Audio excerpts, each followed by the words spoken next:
जो चाहोगे सो पाओगे। एक साधु घाट किनारे अपना डेरा डाले हुए था। वहां वह धुनी रमाकर दिन भर बैठा रहता और बीच बीच में ऊंची आवाज में चिल्लाता, जो चाहोगे सो पाओगे। उस रास्ते से गुजरने वाले लोग उसे पागल समझते थे। वे उसकी बात सुनकर अनसुना कर देते और जो सुनते वे उस पर हंसते थे। एक दिन एक बेरोजगार युवक उस रास्ते से गुजर रहा था। साधु की चिल्लाने की आवाज उसके कानों में भी पड़ी, जो चाहोगे सो पाओगे, जो चाहोगे सो पाओगे। ये वाक्य सुनकर वह युवक साधु के पास आ गया और उससे पूछने लगा, बाबा, आप बहुत देर से जो चाहोगे सो पाओगे चिल्ला रहे हो।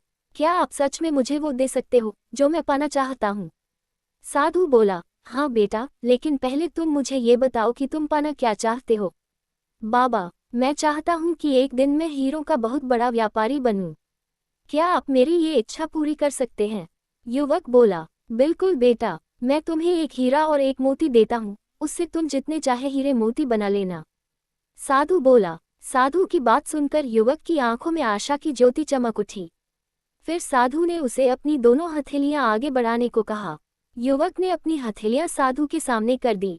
साधु ने पहले उसकी एक हथेली पर अपना हाथ रखा और बोला, बेटा, ये इस दुनिया का सबसे अनमोल हीरा है। इसे समय कहते हैं। इसे जोर से अपनी मुट्ठी में जकड़ लो। इसके द्वारा तुम जितने चाहे उतने हीरे बना सकते हो। इसे कभी अपने हाथ से निकलने मत देना। फिर साधु ने अपना दूसरा हाथ युवक की दूसरी हथेली पर रखकर कहा, बेटा, ये दुनिया का सबसे कीमती मोती है। इसे धैर्य कहते हैं। जब किसी कार्य में समय लगाने के बाद भी वांछित परिणाम प्राप्त न हो, तो इस धैर्य नामक मोती को धारण कर लेना। यदि यह मोती तुम्हारे पास है, तो तुम दुनिया में जो चाहो वो हासिल कर सकते हो। युवक ने ध्यान से साधु की बात सुनी और उन्हें धन्यवाद कर वहां से चल पड़ा। उसे सफलता प्राप्ति के 2 गुरुमंत्र मिल गए थे। उसने निश्चय किया कि वह कभी अपना समय व्यर्थ नहीं गंवाएगा और सदा धैर्य से काम लेगा। कुछ समय बाद उसने हीरे के एक बड़े व्यापारी के यहाँ काम करना प्रारंभ किया।